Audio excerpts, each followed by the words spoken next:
Romanos, no capítulo de número 5, que diz, capítulo 5, do verso 1 ao versículo 5, que fala sobre a justificação pela fé e paz com Deus. E hoje nós vamos estar ministrando a palavra do Senhor, tendo motivos de alegria em meio às tribulações. Alegria em meio às tribulações. Vamos nos colocar de pé para fazermos essa leitura. Romanos capítulo 5, Novo Testamento, do verso 1 ao versículo 5, que diz da seguinte forma: justificados, pois, mediante a fé que temos paz com Deus, por meio do nosso Senhor Jesus Cristo, e por intermédio de quem obtivemos igualmente acesso pela fé a esta graça na qual estamos firmes e gloriamo-nos na esperança da glória de Deus.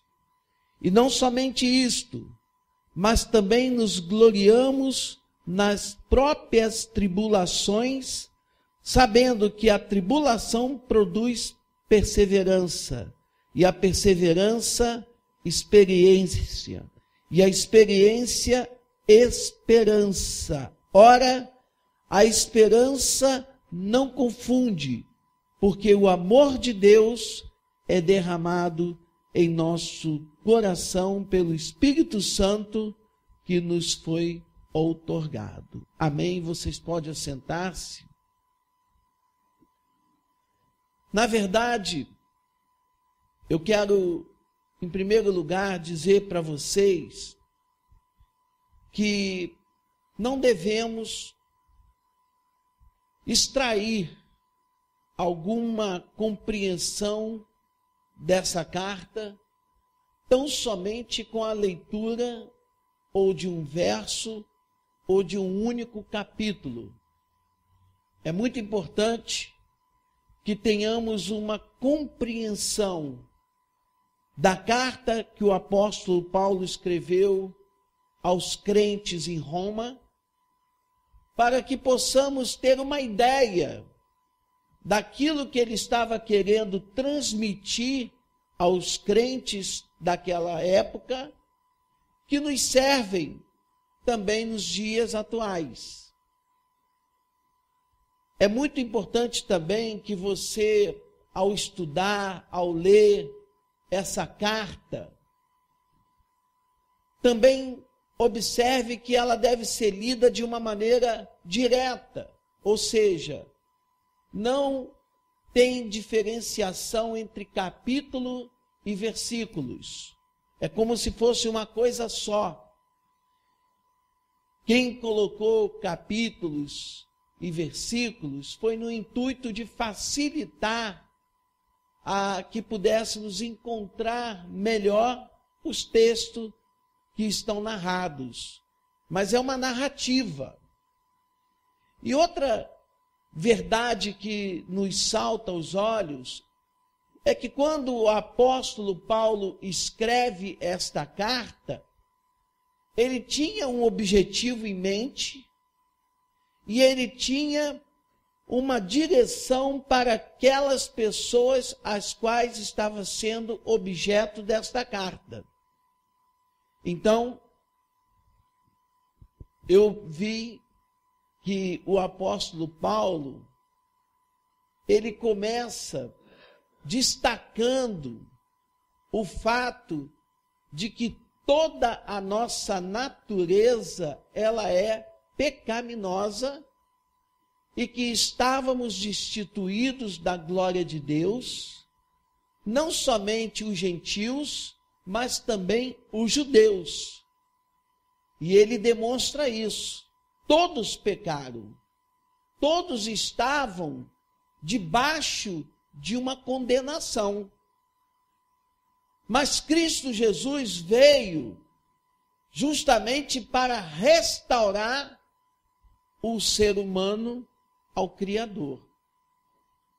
Então ele vai desenvolvendo essa carta e vai demonstrando isso claramente aos seus leitores, aos seus direcionados, a quem ele estava direcionando essa carta, a fim de que eles pudessem também alegrar-se pelo fato de que eles, ao receberem Cristo Jesus como o Senhor e Salvador de suas vidas, pudessem ter a alegria de servir ao Senhor de maneira voluntária, como o próprio apóstolo Paulo frisa, que ele era prisioneiro do Senhor, mas no sentido de estar tão arraigado, tão entrelaçado com o Senhor, tão envolvido no amor de Deus,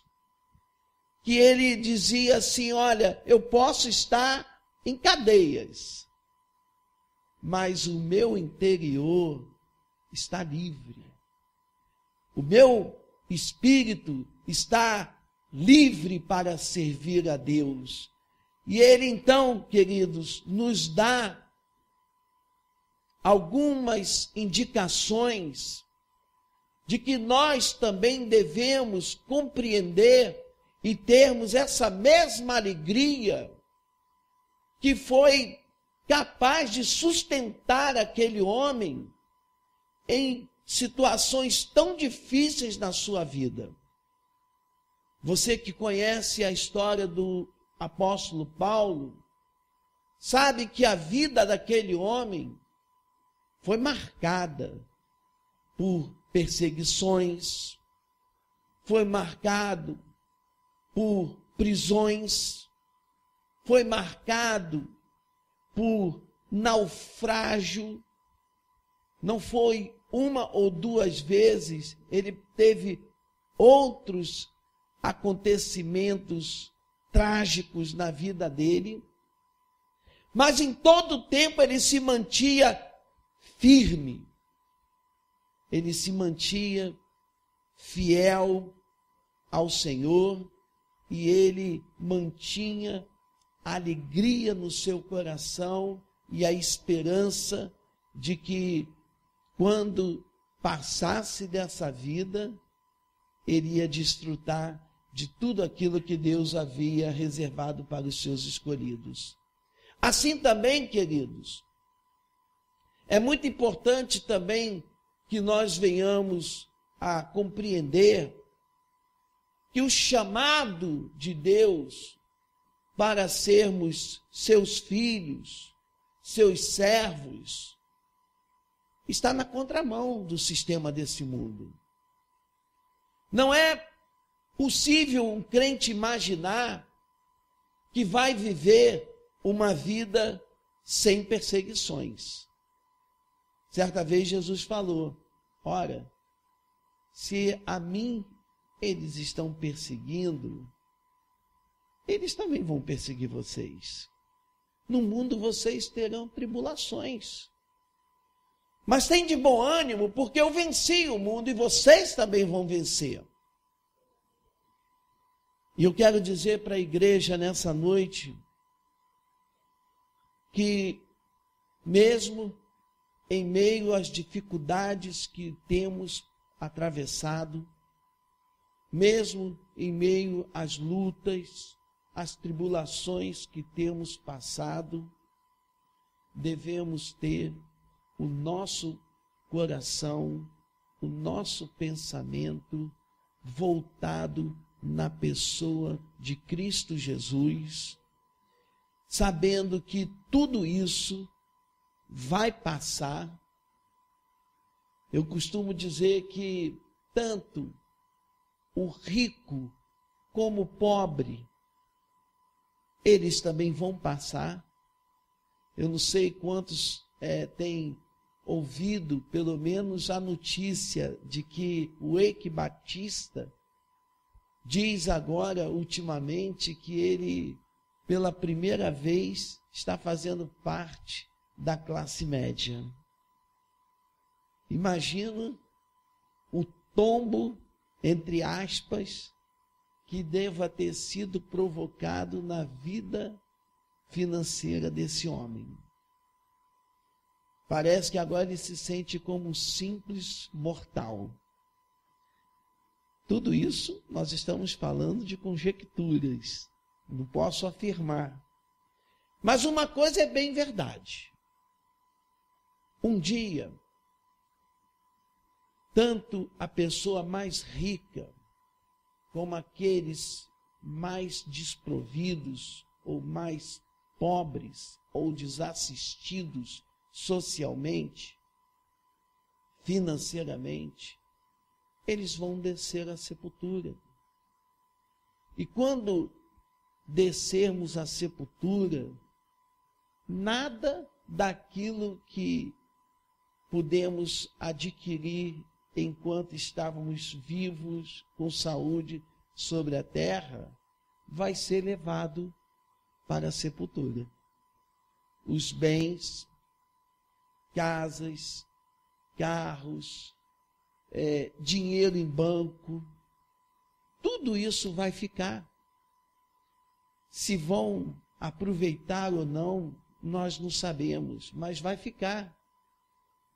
O que eu quero dizer para você, meu irmão, minha irmã, que não vale a pena você colocar o seu coração, não vale a pena você colocar o seu maior objetivo nas coisas que são passageiras, nas coisas que são temporais.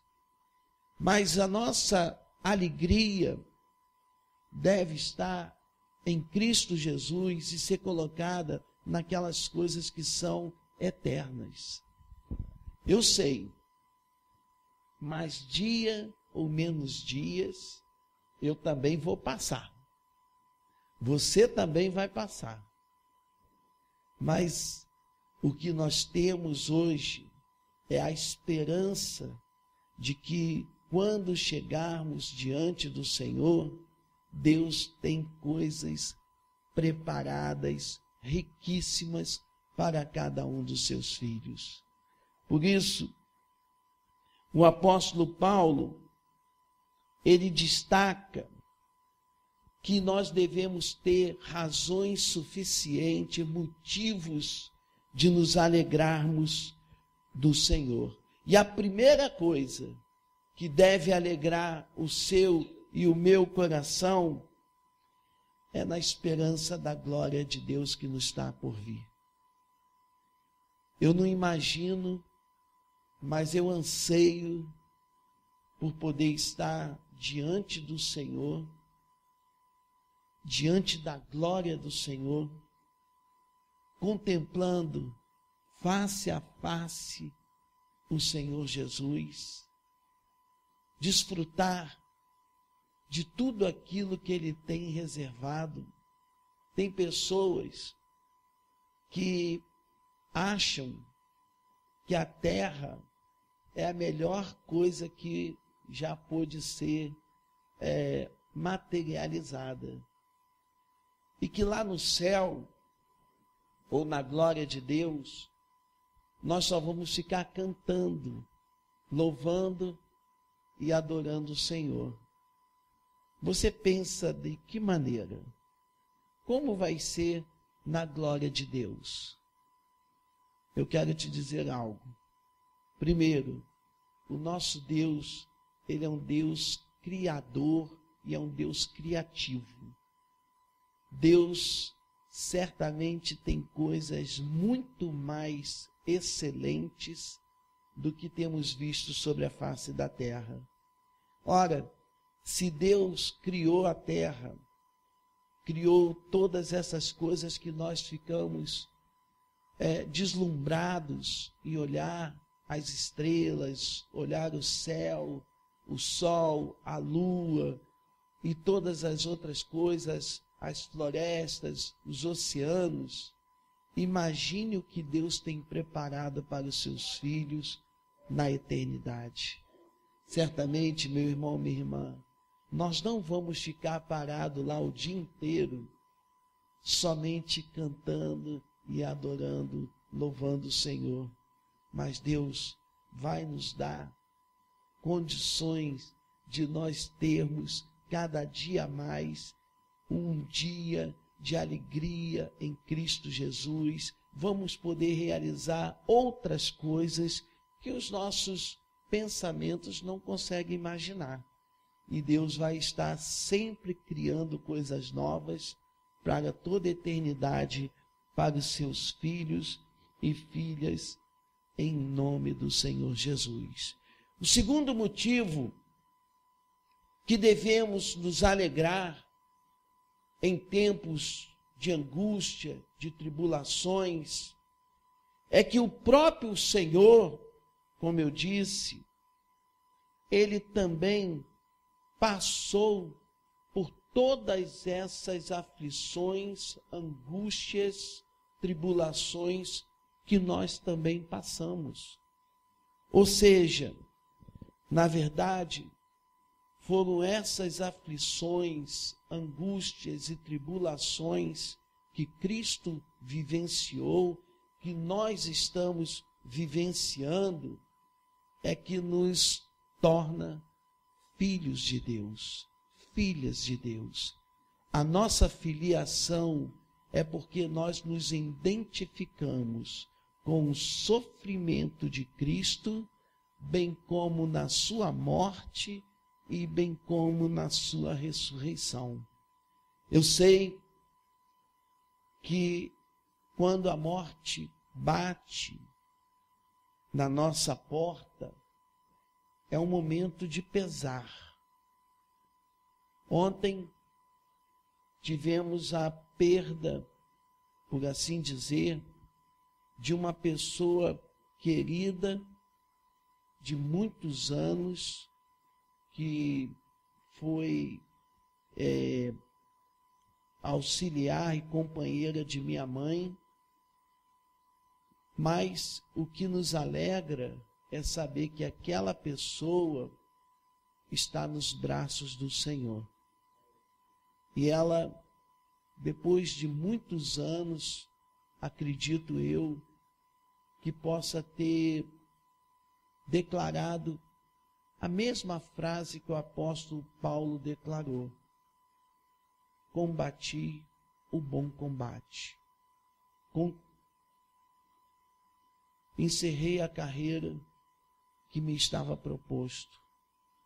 Eu espero também que nos meus dias eu possa concluir a carreira que Deus me chamou, possa combater o bom combate enquanto estiver de pé sobre a face da terra, para que no dia que o Senhor me chamar, eu possa entrar na presença do Senhor com muita alegria no meu coração, dizendo: Senhor, fiz aquilo que tu me deste para fazer. Fiz aquilo que, como servo do Senhor, eu deveria fazer. Eis aqui, Senhor, as vidas que puderam ser alcançadas através da minha vida. Tudo isso seja para a tua honra e para a tua glória. Espero, meu irmão, minha irmã, que você também possa se apresentar da mesma forma diante do Senhor. Por último, maior alegria, prazer e contentamento que devemos ter em Cristo é que nós reconhecemos como nós éramos e como Deus transformou a cada um de nós. Eu sei que no meu passado remoto era um homem obstinado, coração duro, petrificado, triste, mas o Senhor transformou a minha vida. Ele mudou o meu coração. hoje eu posso dizer para você com muita tranquilidade que eu sou uma nova criatura em Cristo Jesus. Eu dou graças a Deus, meu irmão, minha irmã, porque são essas verdades que estão contidas na palavra de Deus e disponibilizada para que eu e você possamos vivenciá-las, é que nos faz pessoas felizes, alegres e aptas a enfrentar as adversidades do nosso dia a dia. Eu sei em quem tenho crido e sei perfeitamente, Senhor, que temos sido provados no meio das aflições. Mas, Senhor, Tu bem sabes que o nosso coração, o nosso pensamento e todo o nosso ser está totalmente voltado para Ti, Senhor. A tal ponto de declararmos que a nossa esperança está em Cristo Jesus.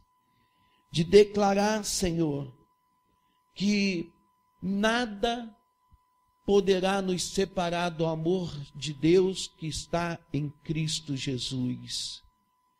Nada, nem altura, nem profundidade, nem o presente, nem o porvir, Senhor, porque temos conhecido a Tua graça, o Teu amor, temos conhecido, Deus, o Teu poder libertador em nossas vidas. Por isso, Senhor, nos colocamos mais uma vez de pé na Tua presença para dizer, Senhor, que Tu és a nossa alegria, Tu és a nossa fonte de vida, Tu és a própria razão da nossa existência. Não temos, Senhor, outro bem além de Ti. Por isso, Deus, nesta noite, mais uma vez, nós reafirmamos que estamos dispostos a prosseguir nessa jornada, que estamos dispostos, Senhor, a olhar somente para Cristo Jesus. Se 1000 vão cair à direita, se 10.000 vão cair à esquerda, eu não sei, Senhor. Mas uma coisa eu sei, Tu és o objeto da nossa existência. Permita, Deus, que possamos contemplar os Teus olhos, Senhor, a Tua face de amor. Permita, Deus, que possamos encorajar os nossos irmãos e as nossas irmãs, dizendo que nós vamos atravessar por esse rio e vamos chegar do outro lado na margem e vamos cantar o hino da vitória do Senhor. São dias difíceis. Cada dia que se passa, temos percebido que tem ficado mais difícil do que o dia que se passou. Mas tudo isso só nos declara que o dia do Senhor se aproxima. Eu quero, Deus, ser achado juntamente com meus irmãos, com minhas irmãs, com essa mesma confiança, com essa mesma esperança de que o Senhor é quem está nos sustentando e nos mantendo de pé para que possamos chegar até o final dessa jornada. Fica conosco, Senhor Jesus. Dá-nos força, dá-nos coragem. Enche o coração de cada um dos Teus filhos, de Tuas filhas, da alegria do teu Espírito Santo nessa noite. Em nome do Senhor Jesus, que possamos falar como o profeta Abacuque, ainda que a figueira não floresça, nem haja fruto na vide, e o produto da oliveira minta, e os campos não produzam mantimento, as ovelhas sejam arrebatadas do aprisco, e nos currais não haja gado. Todavia, eu me alegrarei no Senhor meu Deus. Oh, aleluias! Louvado seja o teu nome. Esse mundo jamais